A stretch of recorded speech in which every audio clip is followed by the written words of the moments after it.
우리 옆에 분들하고 다시 한번 인사합니다. 믿음에는 능력이 있습니다. 예수님의 이름에 능력이 있습니다.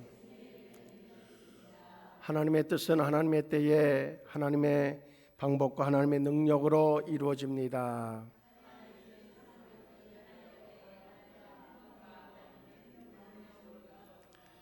그렇게 되어짐을 믿습니다. 오늘도 우리에게 필요한 것은 믿음의 능력입니다.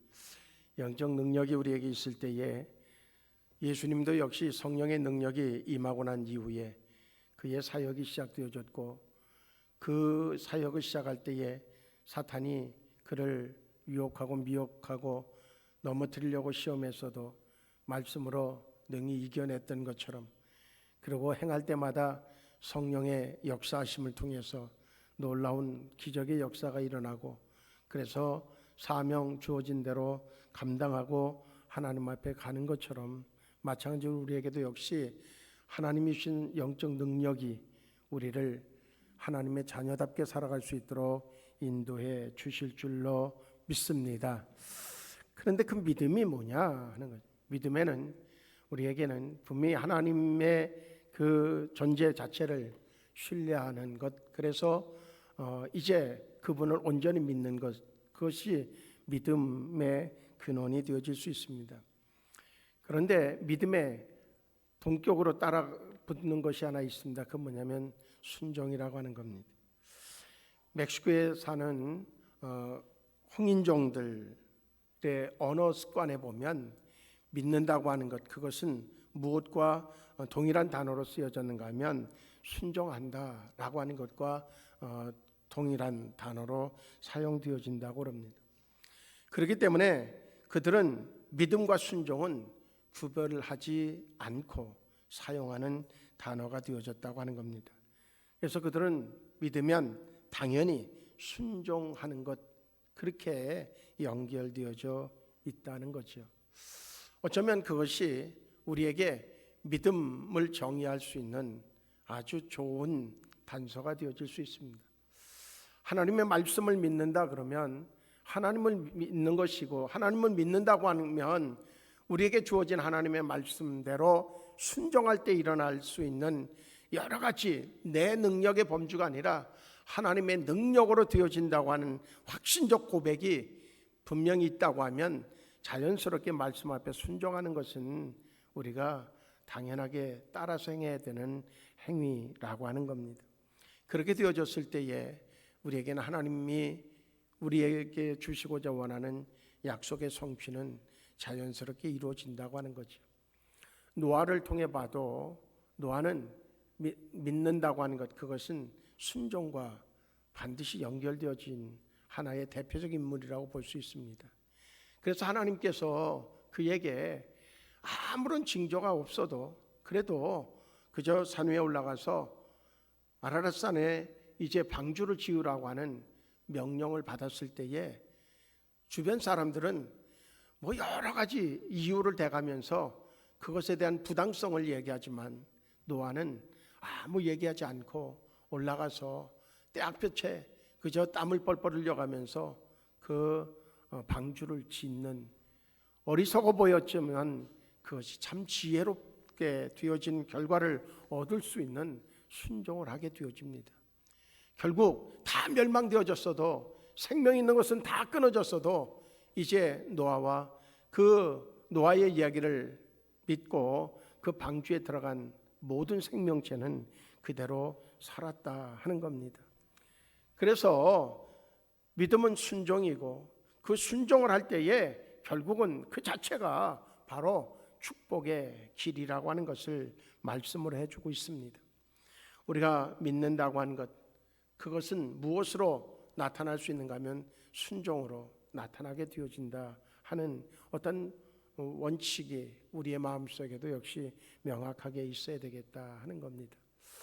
어느 청년하고 목사님하고 이제 함께 차를 타고 여행을 하게 됐어요. 청년이 같이 가면서 목사님에게 한 가지 자기의 어떤 마음속에 있는 이야기를 해요. 그 이야기가 뭔가 하면, 목사님, 나는요 아무리 생각해도 십계명이 싫습니다. 왜 그런가 하면 십계명에 보면 하지 말라고 하는 얘기가 그렇게 많이 있습니다. 그래서 나는 십계명이 도저히 저기에서 그대로 따르는 것이 불편하고 싫습니다. 그렇게 얘기를 해요. 목사님이 뭔가 이거를 설명을 해줘야 되는데 어떻게 하면 좋을까 생각하다가 그때 마침 이정표가 있는 거예요. 이제 우측으로 가면 부산이고 좌측으로 가면 이제 강원도인 거예요. 근데 지금 어디로 가기로 했는가 하면 부산으로 가기로 했어요. 근데 갑자기 목사님이 딱 이정표를 보고 그리고 강원도 쪽으로 방향을 틀어서 가는 거예요. 그러니까 이 청년이 깜짝 놀라. 목사님 길 잘못 들으셨어요. 왜? 우리가 가야 되는 건 부산이니까 우측으로 가야지 맞잖아요. 그렇게 이야기를 해요. 그랬더니 목사님이 뭐라고 얘기하는가 하면 이 사람아, 내 마음대로 하면 되지 뭘 그래. 그런 거예요. 뭔가 그것을 통해서 그 청년에게 좀 십계명을 왜 지켜야 되는지에 대한 답을 주고 싶은 거죠. 빨간 신호가 있고 파란 신호가 있어요. 귀찮다고 내 마음대로 해요. 분명히 그것은 사고를 부르는 것일 거예요. 빨간불이 들어서면 정지하라고 하는 신호고 또 파란불이 들어오면 그저 가라고 하는 신호의 서로의 약속이에요. 하나님께서 하라고 하는 것과 하지 말라고 하는 것을 우리에게 주신 것은 그것을 지킬 때에 생명을 유지할 수 있고 그것을 지킬 때에 유익하기 때문에 하나님이 하라고 하는 것과 하지 말라고 하는 것을 규정해 놓으셨다고 하는 이야기가 되어질 수 있죠. 분명한 것은 우리가 그것을 무시하고 내가 원하는 대로 행할 때에 분명히 그 결과는 뻔할 수밖에 없다는 거죠. 우리는 그래서 말씀을 왜 믿는다고 하는 것을 순종이라고 하는 것과 연결되어지는가 하면 바로 그러한 차원이 되기 때문이라고 하는 겁니다. 이제 전쟁에 나가려고 하면 옛날에는 말을 타고 기마부대가 아주 강력한 무기가 되어지죠. 몽골의 징기스칸의 군대는 마병이었었단 말이죠. 그 마병을 통하여서 아주 온 세계를 거의 정복하다시피 할 만큼 마병의 위력은 대단합니다. 그런데 아무리 출중한 아주 생기가 출중하고 뭐 또 저기서 힘도 좋고 아주 모든 것에 있어서 아주 전투력도 있고 그러한 말이라고 할지라도 한 가지, 그 마부의 이야기를 듣지 않는 말은 그저 마고의 언제든지 마고를 지키는 그러한 말일 뿐이지 전쟁터에 나가서 싸우는 그러한 말이 될 수 없다는 거예요. 왜 그런가 하면 전쟁터에 나갔을 때에 그저 빗발치는 화살이 막 올 것이고 뭐 칼을 막 휘두르는 그러한 그 적군들이 막 있는데 그때에 이 말이 자기 멋대로 하면 죽음을 부를 수밖에 없고 결국 그 전쟁은 패배할 수밖에 없기 때문에 조금 못나 보이고 조금 몸매가 좀 덜하고 뭐 그래도 힘이 좀 딸려도 결국은 어떤 말이 전쟁터에 나가는 준마가 될 수 있는가 하면 주인의 이야기, 마부의 이야기를 듣는 그 위에서 지휘하는 군인의 그 병사의 이야기를 듣는 말이 결국은 전쟁터에 나가는 준마가 될 수 있다는 겁니다. 우리는 어찌 보면 그나저나 당연한 것이, 그 당연한 것이 사실은 믿음이라고 하는 겁니다. 믿음도 다르지 않다고 하는 것을 이야기해 주고 있어요. 그렇다고 하면 하나님이 쓰시는 자는 누구냐? 결국은 자기를 내려놓고 온전히 하나님의 말씀 앞에 순종하는 그가 바로 결국 좋은 믿음의 사람이라고 이야기할 수 있다는 겁니다. 죄가 뭘까? 죄 그러면 우리는 어떤 사람이 뭐 도박을 하고 뭐 살인을 저지르고 절도를 하고 폭력을 저지르고 뭐 주술에 빠지고 그렇게 그런 단어들을 쭉 죄 그러면 떠올리잖아요. 근데 죄의 본질은 뭔가 하면 아담이 죄의 아주 창시자예요. 그럼 아담이 지은 죄가 뭐예요? 결국은 선악과를 따먹지 말라고 했는데 따먹은, 결국 말씀대로 순종하지 않은 것이 죄라는 거예요. 죄는 다른 것이 아니고 굉장하게 험악스러운 그러한 행동을 한 것이 그건 죄의 결과물이지, 본질적인 죄는 하나님이 말씀하신 말씀대로 따르지 않는 것, 그것이 바로 죄의 근원이라고 하는 겁니다. 그래서 성경은 죄는 불법이다 그렇게 선포하고 있어요. 그래서 죄의 정의는 법에 대한 무지나 위반으로 인해서 법 없이 존재하는 상태, 그거를 죄에 대한 정의로 이야기합니다. 간단하게 얘기하면 하나님의 말씀하신 그 말씀대로 그 권위에 복종하지 않는 것, 그것은 죄라고 정의 내리고 있다고 하는 겁니다. 오늘 본문은 비유적으로 이야기해 주고 있어요. 큰 잔치를 베풀고 그리고 사람들을 초청을 했어요. 그리고 이제 잔치가 다 준비돼서 사람을 보내가지고 초청한 사람들에게 가서 얘기합니다. 오늘 17절에 보면 오소서, 모든 것이 준비되었나이다. 그렇게 이제 잔치에 와도 된다고 가서 그 고지를 하죠. 그랬더니 어떤 사람은 내가 밭을 샀는데 아무래도 밭에 나가봐야 되겠다. 그러니 양해해라. 내가 그 잔치에 참석할 수 없다. 그렇게 얘기하죠. 또 한 사람은 나는 소 5겨리를 샀음에 시험하러 가야 되니까 양해해달라고 얘기해요. 또 한 사람은 장가 들었기 때문에 가지 못한다고 하는 이야기를 해요. 그때 주인이 얘기합니다. 그래, 그러면 나가서, 길가에 나가서 거리에 가서 골목으로 나가고, 그리고 거기에 가서 가난한 자들, 몸 불편한 자들, 그리고 또한 여기 보면 맹인들과 저는 자들을 데려와라. 그러면서 또 얘기합니다. 그래도 자리가 남습니다. 그러니까 종들에게 이야기합니다. 길과 산울타리 가로 나가서 사람들을 강권하여들에다가 내 집을 채우라. 그러면서 24절 마지막 절에 가보면 뭐라고 얘기하는가 하면 내가 너희에게 말하노니 전에 청하였던 그 사람들은 하나도 내 잔치를 맛보지 못하리라 하였다. 그렇게 기록해놓고 있어요. 뭐가 문제일까? 분명한 것은 나름대로의 다 이유가 명확해져 있죠. 어떤 사람은 밭을 샀다는 거죠. 분명한 것은 이제 땅을 사는 것이 죄가 아니에요. 그런데 문제는 소유에 대한 관심이 하나님의 말씀에 대하여서 순종하는 것을 이제 문제가 되게 하면 그것은 죄라고 하는 겁니다.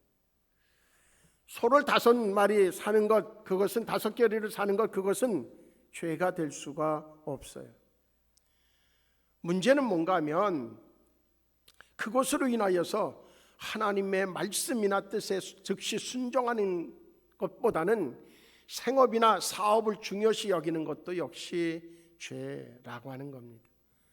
아담이 불순종한 그것이 죄가 되는 것처럼 마찬가지라는 거예요. 장가드는 것이 잘못이 아니라 그것 때문에 뭔가 자신들의 어떤 욕망을 채우기 위한 그것이 하나님의 말씀보다 더 우선시 되어지는 것은 죄라고 하는 이야기를 지금 하고 있습니다.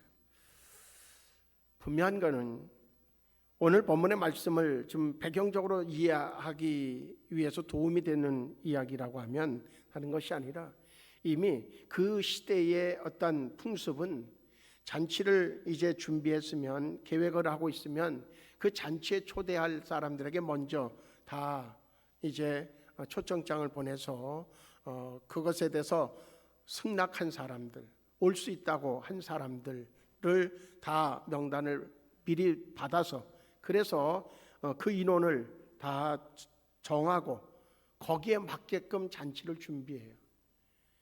그래서 이제 준비를 마치고 사람을 또 보내가지고 이제 준비가 됐으니까 오시면 됩니다 라고 고지를 하는 거예요. 이미 약속되어져서 그래서 그 사람들에게 맞는 그러한 음식 양과 그리고 이제 종류를 다 준비를 했는데 그 사람들이 당일에 그것을 펑크내는 거예요. 상황이 그런 거예요. 우린 여기서 한 가지를 좀 볼 수가 있습니다. 그건 뭐냐면 이제 이 말씀은 예수를 믿지 않는 사람들에 대한 이야기가 아니라 믿음을 가지고 있고 신앙생활하는 사람들에 대한 이야기를 하고 있는 거예요. 이제 하나님께서 잔치를 준비하시고 그리고 하나님이 그 잔치를 베푸시려고 준비한, 그래서 이제 날짜를 정하고 그리고 시간을 정하고 그리고 또한 그 잔치의 명분을 충분하게 고지하고 그리고선 준비를 해서 오라고 초청하는 거예요. 우리는 우리의 신앙생활을 하면서 뭔가 내가 할 수 있는 범위, 내가 할 수 있는 시간, 그것을 내가 스스로 그때그때 정해가면서 하고 있다고 하면 그것은 틀림없이 뭔가 본질에서 어긋나 있다고 하는 얘기를 오늘 하고 있는 거예요. 어쩌면 이 사람들은 뭐가 문제냐고 물을 수 있어요.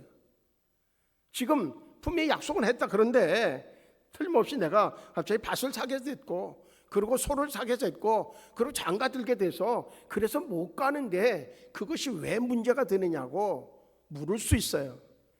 그 물음은 그 사람의 입장에서는 정당성이 있다고 분명히 누구에게든지 자기를 변호할 수 있습니다. 그런데 중요한 거는 그 잔치에 초청한 주인의 입장에서 보면 이것만큼 황당한 일이 없는 거예요. 그 사람을 배려해서 그 사람을 위해서 뭔가 많은 것들을 준비했는데 자기 개인적인 그런 입장 때문에 그 자리를 이제 올 수 없다고 하는 그것에 대해서 화가 나 있을 수 있는 거죠. 우리는 우리의 신앙생활하면서 믿음을 갖는다고 하는 것, 그것은 하나님의 권위 앞에, 하나님의 그런 초청 앞에, 하나님의 계획에 이제 순종하겠다고 하는, 하나님의 명령에 순종하겠다고 하는 어떤 묵시적인 사인이라고 하는 겁니다. 그런데 그것이 나의 어떤 개인적인 상황에 따라서 언제든지 후순위로 밀리는 것에 대해서는 하나님이 결코 기뻐하시지 않는다고 하는 얘기를 오늘 본문은 해주고 있습니다. 우선순위의 문제를 어쩌면 이야기하고 있는 거예요.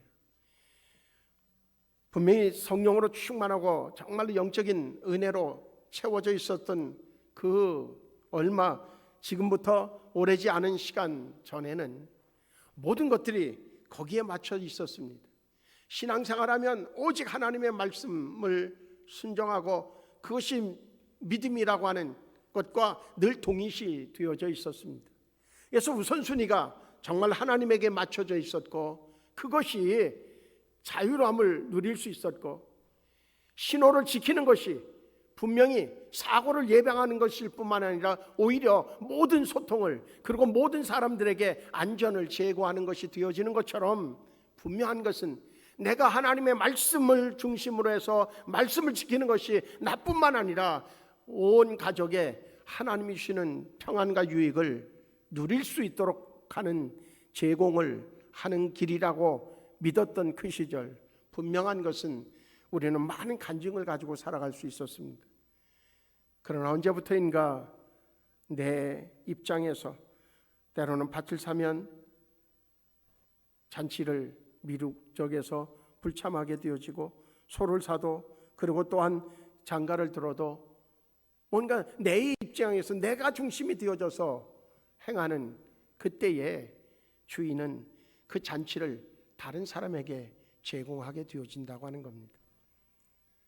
우리는 어쩌면 무의식 중에 나의 우선순위가 바뀌어져 있는 것도 모르고 늘 그렇게 습관화되어지고 그것이 이제는 자연스러워지는 정도로 우리의 신앙의 습관이 바뀌어져 있는지 우리 스스로를 좀 확인해 볼 필요가 있다는 거죠. 나는 과연 정말로 믿음, 그것이 순종으로 되어져서 하나님이 우선순위의 가장 중심에 있고, 왜? 그분이 잔치를 베풀어서 나에게 주실 유일한 분이기 때문에 분명한 것은 나는 거기에 그 말씀 앞에 언제나 순종할 준비가 되어져 있고, 그것은 자연스러운 것이 되어져 있다가 지금은 내가 중심이 돼서 내 마음대로 행하는 것이 되어져 있다고 하면 거기에 만족할 수 있었을까?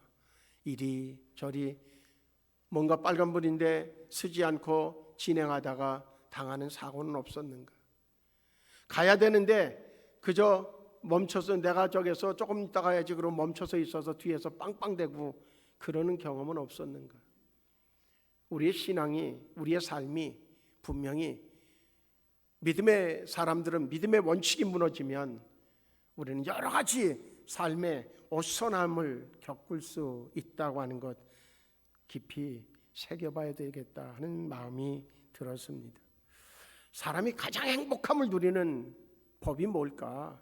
시편 91편을 보면 다윗은 그렇게 고백합니다. 지존자의 은밀한 곳에 거주하며 전능자의 그늘 아래 사는 자여, 나는 여호와를 향하여 말하기를 그는 나의 피난처여 나의 요새여 내가 의뢰하는 하나님이라 하리니. 그렇게 고백합니다. 다윗이 가장 행복한 순간이 언제냐? 그때는 전능하신 하나님의 그늘 아래 있을 때라고 하는 겁니다. 하나님의 권위 안에 있을 때라고 하는 겁니다. 그분이 나의 피난처가 되고 요새가 되고 나의 의뢰할 그분이 되어졌을 때가 나는 가장 행복한 때라고 고백합니다. 이 고백이 다윗의 고백만 되어서는 되겠는가? 저와 우리 모두의 고백이 되어져야 될 줄로 믿습니다. 하나님의 권위 앞에 있다고 하는 것, 그것은 그분의 보호 아래 있다고 하는 얘기입니다. 그분의 권위 안에 있다고 하는 얘기는 그분의 말씀 앞에 전적으로 순종하는 것이, 그것이 바로 행복의 비결이라고 하는 사실을 깨닫는 삶이라고 하는 얘기입니다. 사탄은 교묘하게 유혹합니다. 그렇지 않아도 된다고 그는 이제 하와에게 먼저 가서 묻죠. 하나님이 너희에게 자유를 줬다고 하는데, 야, 저 선악과 너 쪽에서 먹으면 어떻게 된다고 그러더냐. 그런데요, 아담과 하와의 차이가 뭘까? 아담과 하와의 차이가, 아담은요 하나님에게 직접 들었어요. 저거 먹으면 정령 죽는다 그래요. 죽는다. 그런데 그 얘기를 하와는 전달받았어요. 그러니까는 사탄이 물을 때 순간적으로 무슨 생각을 하냐면 그렇게 자기 생각을 하는 거예요. 자기 얘기를 하는 거예요. 자기 생각에서 나와지는 대답을 해요. 정령 죽을까 하노라. 뭔가 지금 달라졌어요. 왜? 직접 듣지 않았거든요. 우리는 가끔 그 간증하는 분들이 무슨 고백을 많이 하는가 하면 인격적으로 내가 주님을 만났을 때 뭐 그런 얘기를 하잖아요. 직접 자기의 심령에 부딪혀오는 말씀이 있을 때를 이야기한단 말이죠. 직접 들었다는 얘기죠. 직접 느꼈다는 거죠. 그거는 그렇게 쉽게 사라지질 않아요. 그런데 아담은 직접 들었잖아요. 그런데 하와가 와서 얘기하는데 그걸 넘쭉 받아 먹어요. 왜? 하나님이 아닌 짝을 지어준 하와에게 마음이 빼앗겼기 때문에 라고 하는 겁니다. 우리는 내 마음이 어디에 있느냐에 따라서 우리의 행동은 거기에 맞춰 갈 수밖에 없습니다. 우리의 믿음을 지키는 것, 그것이 그래서 중요하고 그래서 정말 우리의 삶을 결정짓는 요소가 되어질 수 있습니다. 믿음은 하나님에 대한 절대적인 순종을 의미해 주고 있어요. 그것이 두 번째, 세 번째 되어질 수 없다고 하는 거죠. 전투에 나갔던 지휘관이 전투를 마치고 장교들을 모아놓고 평가회를 해요. 무슨 물음을 묻는가 하면 이 지휘관이 장교들에게 오늘 전쟁터에 나가서 너희들이 볼 때에 가장 용맹한 그러한 부하가 있다고 하면 누군지 얘기해봐라 그랬어요. 그랬더니 막 포탄이 날라오는데도 막 돌겨 앞으로 막 돌겨가고 막 그런 군인의 이름을 떠올리고 사람 저 사람을 얘기해요. 그때 지휘관이 자기의 마음속에 흡족한 답이 없었는 것 같아. 그래서 고개를 젓다가 이렇게 얘기해요. 내가 얘기하기에, 내가 지금 생각하기에 가장 정말로 용맹하고 그리고 최고의 용사가 있다고 하면 지금 막 전투가 막 벌어져 가지고 그래서 칼로다가 적군의 목을 향해서 내리치려고 하는 순간에 적에서 군인들을 향해서 이제 퇴각하라 그랬을 때에 내려치려고 하는 순간을 멈추고 그리고 그 지휘관의 명령을 따라서 퇴각한 그 군인이 진짜 용맹한 군인이다 그렇게 얘기했다는 거예요. 뭔가 우리의 어떤 삶을, 우리의 생각을 지금 곱씹어 볼 수 있는 이야기이다 생각되어져요. 우리는 과연 아브라함이 하나님의 말씀 앞에 전적으로 순종하는 이삭을 바치는 우스갯소리가 있습니다마는 아브라함이 이삭을 바칠 수 있는 것은 아들이기 때문에 바칠 수 있었다는 거죠. 만약에 손주를 바치라고 그랬으면 절대 못 바친다는 거예요. 그 정도로 느낌이 다르대. 어쨌든 그것이 하나님의 마음을 감동시켰던 거거든요. 멈추라고 했을 때에 아브라함은 정확하게 내려가던 손을 멈춰요. 뭡니까? 하나님이 저기서 제물로 바치려며요. 그러니까 바치라고 한 대로 내가 하겠습니다. 그러고선 하나님이 멈춰라 그런데도 내려갔다. 그러면 아브라함은 믿음의 조상이 되지 못했을 거예요. 그는 하나님이 멈추라고 하는 순간 정확하게 멈춰요.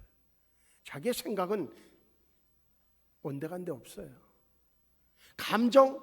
거기에서 감정이 나올 수 있는 시점이지만 감정이 없어요. 그가 믿음의 조상인 거예요. 왜? 믿음은 순종과 결부되어지기 때문이라고 하는 겁니다. 알렉산더의 얘기를 더 해봐도 동일한 사건이 있었어요. 알렉산더가 막강한 군사력이 있었죠. 그런데 작은 무리를 이끌고 한 도시를 점령하려고 막 진군을 해요. 그런데 성으로 아주 견고하게 쌓은 그러한 도시를 이제 점령하려고 하는데 먼저 뭐라고 얘기하는가 하면 거기에 다스리고 있는 왕을 좀 만나게 해달라. 그래서 만나서 얘기합니다. 우리가 지금 무력으로 들어가기 전에 이제 먼저 항복하면 그러면 봐주겠다고. 그러니까 왕이 이렇게 보니까 군사들도 얼마 안 된 군사를 데리고 오더니 이상하게 항복하면 봐주겠다고 얘기를 하니까 아주 코웃음을 쳐요. 그랬더니 내가 기회를 주겠다. 그랬더니 우리 군대가 지금 얼마가 되는데 그래? 지금 이 숫자 가지고 그러냐? 그럼 내가 우리 군대가 얼마나 막강한가를 내가 보여주지. 그러고선요 군사들을 향해서 완전히 비탈 그것을 향해 올라가라고 명령해요. 그러니까 앞에서 군사가 하나가 탁 올라가다가 탁 그냥 헛디디니까 떨어져서 죽어요. 그 다음에 명령하니까 그 다음 군사도 역시 마찬가지. 막 올라가다가 끝에 가지 못하고 또 떨어져서 죽어요. 10명이 명령하는데 앞에서 죽는 걸 보고선도 또 알렉산더가 명령하니까 또 올라가다 죽어요. 10명째가 죽어요. 그때에 그 왕이 그 모습을 보고 기겁을 하고 손을 들었다는 거예요. 저런 군대라고 하면 우리가 싸워서 이길 수 없다는 거예요. 분명한 것은 그 군인들은 알렉산더 대왕에 대한 전적인 신뢰가 있는 거예요. 그를 위해서라고 하면 내가 뭐든지 다 드릴 수 있다고 하는 생각을 가지고 있었던 결과가 명령에 대한 순종이었었다는 거예요. 복종이었었다는 거예요. 결국 알렉산더는 어마어마한 전과를 거두게 되어지죠. 우리는 오늘 본문의 말씀을 통해서 그런 생각을 할 수 있습니다. 잔치가 그날만 있는 것도 아니고 수없이 있을 터인데 그 바쁘면 그렇게 할 수 있지. 그런데 그렇지 않다는 겁니다. 우리는 여러 가지 변론을 통해서 우리가 얻고 싶은 거는 얻고, 그러면서 내가 하는 거는 최소한 내가 원하는 만큼만 하고, 그러고선 결과는 얻기를 원한다고 하면 그것은 하나님과 우리와의 관계에서 타협이 되지 않을 거예요. 오늘 본문의 24절은 그 주인이 아주 대노하여서 얘기합니다. 초청한 사람들, 그들은 누구도 내 잔치를 맛보지 못할 것이라고 하는 말씀입니다. 우리의 신앙을 그저 하면 되고 안 해도 그렇고 이런 정도의 신앙이 아닌, 정말로 하나님과 나와의 관계에 완벽한, 그분은 나를 위해서 독생자를 주실 정도로 나를 사랑하시고 나를 위해서는 무엇이든지 다 할 수 있는 분이라고 믿는다고 하면, 나도 역시 그분의 명령 앞에 순종하는 그 순종이 우리에게 절실하다고 하는 것 생각해서, 나에겐 정말로 어떠한 신앙의 모습이 있는가 돌이켜보고 철저하게 하나님의 말씀 앞에 하나님이 기뻐서 웃으실 수 있을 만큼 하나님의 마음에 흡족한 순종의 믿음이 되어지기를 주의 이름으로 축복합니다. 우리 옆에 분들하고 인사합니다. 믿음 제대로 가집시다. 그리고 이렇게 얘기합니다. 하나님을 감동시키는 믿음 됩시다. 분명히 순종이 제사보다 낫다고 했으니까 우리의 결단대로 한 사람 한 사람이 다 하나님 앞에 온전한 믿음이 되어질 때에 하나님이 계획하신 것이 반드시 이루어질 줄로 믿습니다. 놀라운 기적으로 우리의 삶에 응답하실 줄로 믿습니다.